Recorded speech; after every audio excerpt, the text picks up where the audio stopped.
Good evening and welcome to Destiny Television Prime News at 9:30 today, being the 19th day of November 2018.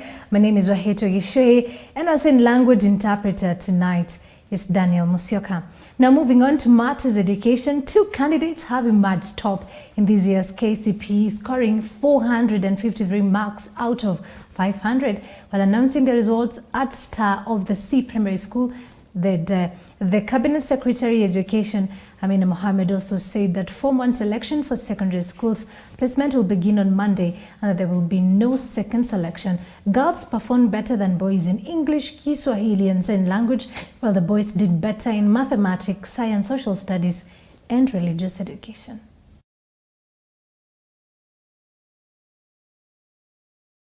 We always say there will always be the flip side. We shall also be instituting disciplinary action on 26 teachers found to have abetted exam irregularities during the KCPE exam season. These are the best that our children could give us. Let's celebrate the best of our children.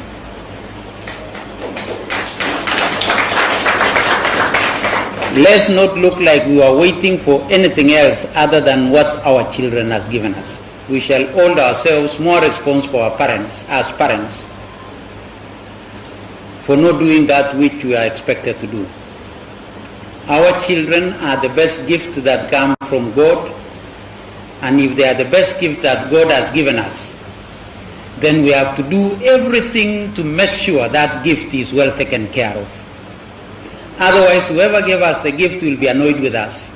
And we don't want our God to be annoyed with ourselves. To my fellow parents at home, I want to just give this to you as a challenge.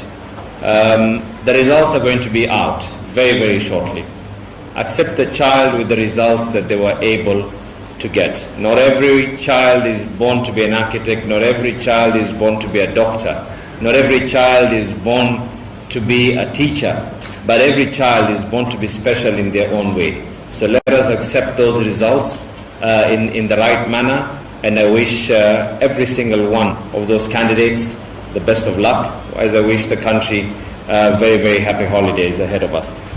The third year since the Ministry of Education launched deliberate and concrete new measures to end a culture of cheating that had become the hallmark of our national examinations. Since then, we have kept learning and improving our systems to seal all possible loopholes and improve these systems to ensure that they're not exploited by cheating cartels.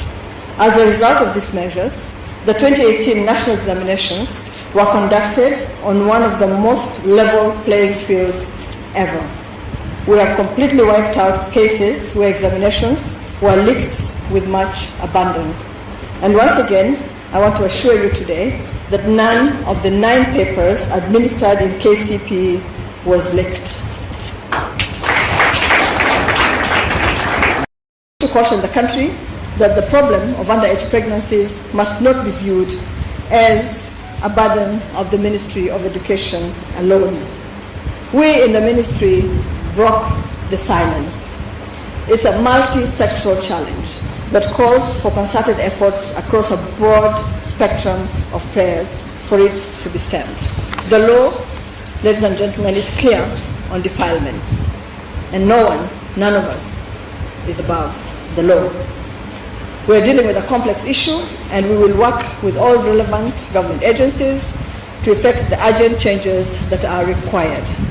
The Teacher Service Commission has taken firm and decisive action, as you have heard, against teachers found culpable of defiling learners.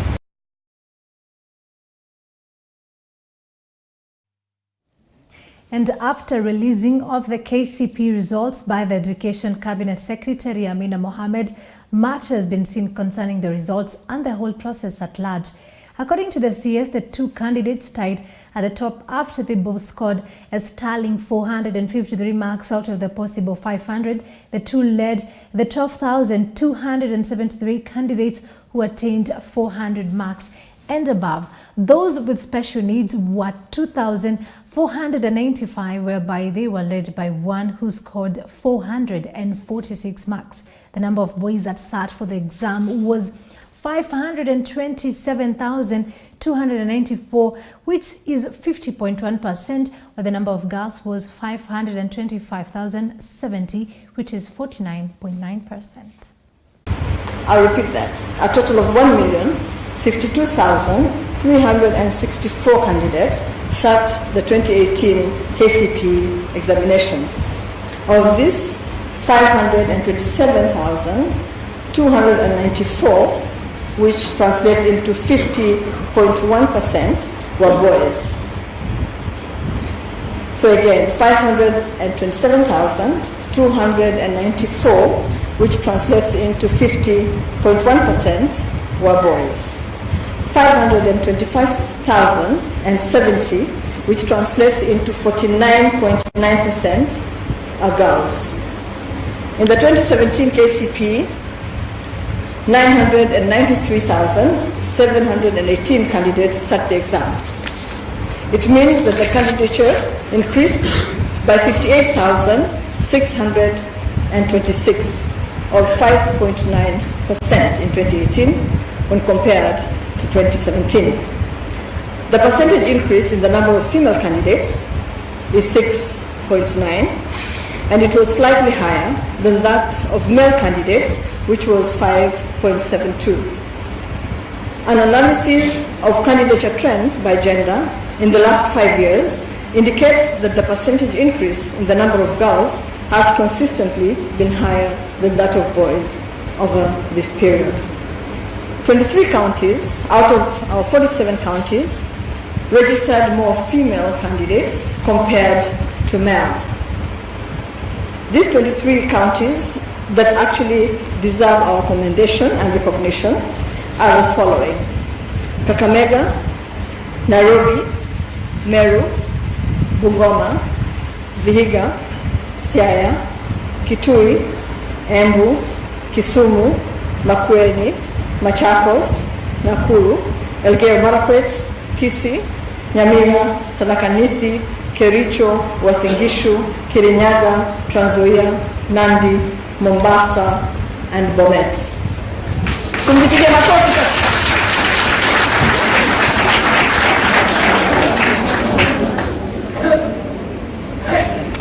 Congratulations. The number of candidates who were absent decreased by 14.18%, from 9,726 in 2017 to 8,347 in 2018. I've asked the Quality Assurance and Standards Directorate to conduct a fresh audit to track the candidates who are absent, to account for each and every one of them. In terms of counties and number of candidates, 4 counties have continuously had the largest number of candidates. These are Nairobi with 59,302, Nakuru with 52,910, Kakamega, which is my home, with 50,860, and Bungoma with 48,001. We also have Kiambu with 42,000. Performance of candidates. In the 2018 KCPE examination, the overall performance has improved compared to last year.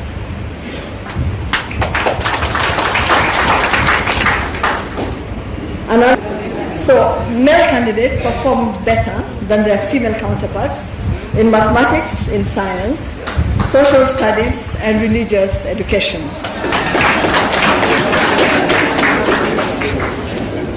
Ladies and gentlemen, this year, the top candidate scored 453 marks. Say before I even go further, that over 50% of the candidates scored over 250 marks.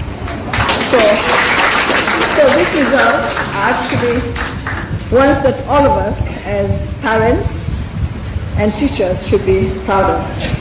So in the 401 to 500 range, this year we had 12,000.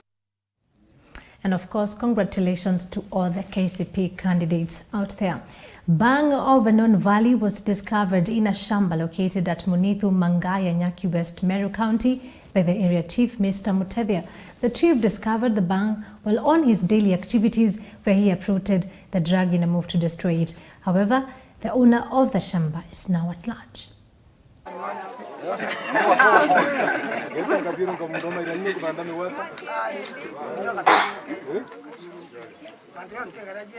Kwanza nitashukuru wananchi wa Mangaya kwa kutusaidia na information. Muendelee kutusaidia na habari. Mkitupea habari kama vile mmefanya leo, kazi itafanyika. Tukisaidiana sisi na nyinyi, kazi itafanyika mzuri. Ukiangalia hapa kwa pikipiki yangu, hii ni bangi. Wale hawajaona bangi, hii ndio bangi hii. Tumeing'oa kwa mtu anaitwa Anthony. Na tumepata hayuko. Alikuwa amepanda kwa miraa. Na niseme kutoka leo, hata sasa nchivu yako hapa, ile patrol tutafanya kwa miraa. Hii area Mangaya hii sio kidogo, tutaendelea naye mpaka tuhakikishe bangi hakuna area Mangaya ama ngine location. Kwa hivyo natahadharisha nyinyi, yule yako na bangi aende ang'oe kabla hatujafika. Sababu huyu sasa mahali yako tutakimbishana naye mpaka tukamata yeye. It is less than a week after the body of a middle-aged man was found lying lifeless in Getembere, Meru town, and today the residents also woke up in shocking news of another dead man's body which was found lying at NTEERE Park in the same town. The residents are now pleading with both the national and county governments to intervene and ensure security, citing that the two death cases have left many worried about their own security.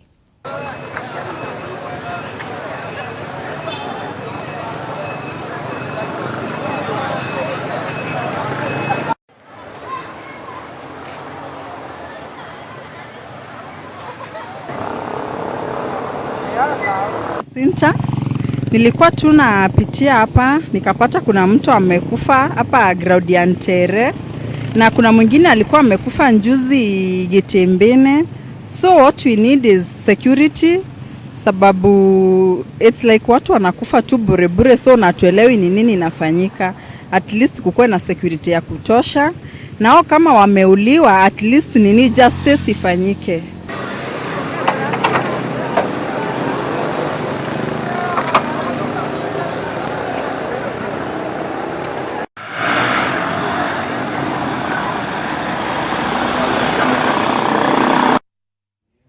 Residents of Munithu Manyaga area in Nyaki West, Menti North constituency in Meru County woke up in contradicting news after a man was reported to have died in unclear circumstances in his house while having a good time with his wife.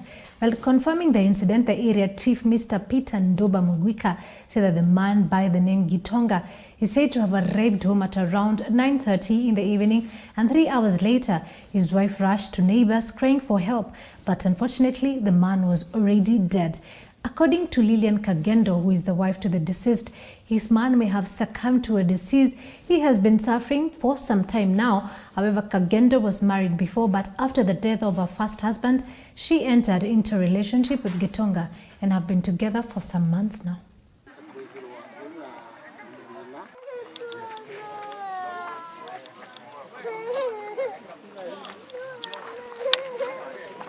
Sana nikadhulima na mahali nimesimama sasa ni mahali kunaitwa Mangaya. Na hapa nimekuja kutafiri hata kuangalia mtu ambaye amekufia ndani ya nyumba ya mtu anaitwa Kerinya. Na ningekuwa mtumishi ambaye kama wa serikali hivi.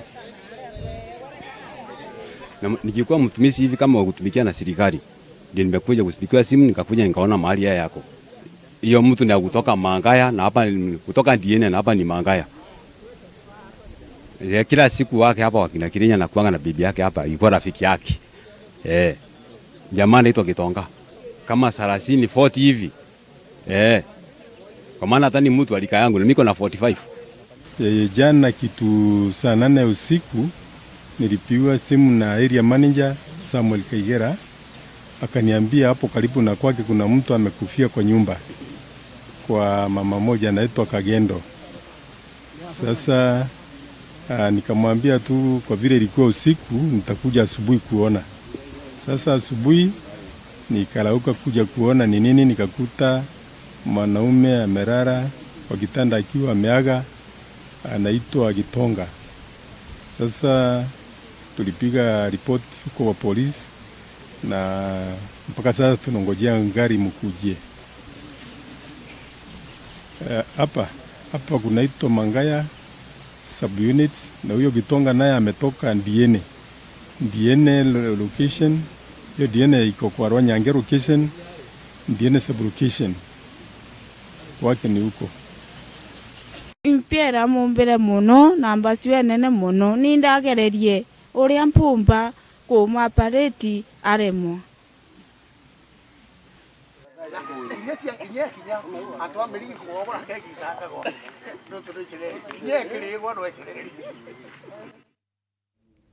Well, that is quite an unfortunate story, and may his soul rest in eternal peace. As the world marks the World's Toilets Day, statistics from WHO shows that 4.5 billion people do not have safe toilets, while 892 million people practice open defecation.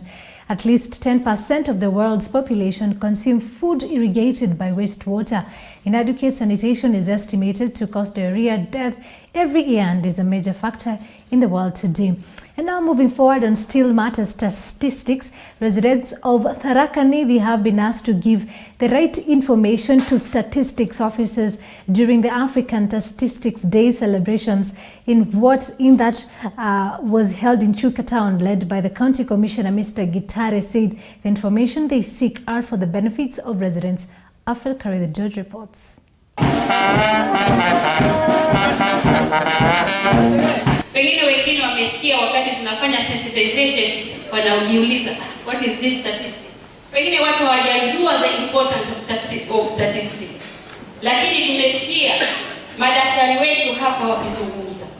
Nyinyi ambao mmekuja mmepata faida kubwa ya kujua the importance of statistics. Si kweli? Kama as a county commissioner wa Tharaka Nithi, let us help one another as stakeholders to zidi kuelewa the importance of statistics, because this is what is going to help us. Juzi tu nimesikia politicians wakisema tuzaeni tupate kupata watu wengi. Yeah? Why were they saying that? Wanataka wakwenda piga numbers. They were thinking of numbers. So when they are thinking of numbers, again imeingia to statistics. Maybe they check wakaona the number which is there ni kidogo. So wanataka watu wakuwe wengi. Without statistics, it's actually going a direction you may not know, because you may not know where you started and where you are heading, because you pay development on statistics. When you say your, for example, activity has gone down, in other words, you have to compare where you started. When did you start? Activity at one point was 3.9. Now it's gone down to 3.1. Now, the next focus is to bring it down to 2.5. Here, statistics is important at our personal level. Now, Kenya is tomorrow set to launch the region's largest solar power plant in Garissa, with the cheaper green energy offering room for further lower electricity prices. Esther Inzekela has that and more from the business world for you. The 54.6 megawatt plant, the largest in East and Central Africa and located 15 kilometers from Garissa town, is expected to be commissioned by President Uhuru Kenyatta, further cutting reliance on expensive thermal power. The solar plant, implemented by the Rural Electrification Authority, will feed into the national grid at one of the most competitive rates in comparison to other sources currently feeding into the grid.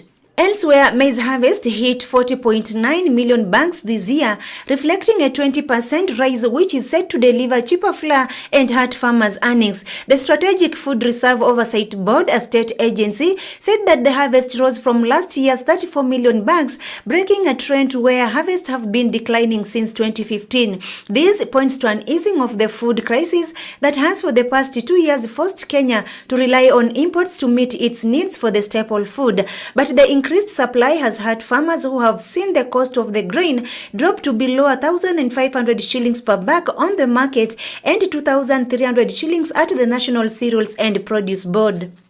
Reporting for Destiny Television Business Desk, my name is Esther Inzekela. Thank you very much, Esther Inzekela, for that report. And on that note, we end the news bulletin this evening. Thank you very much for always tuning in and giving us your audience. My name is Waheto Yeshehe, and our sign language interpreter tonight has been Daniel Mosioka.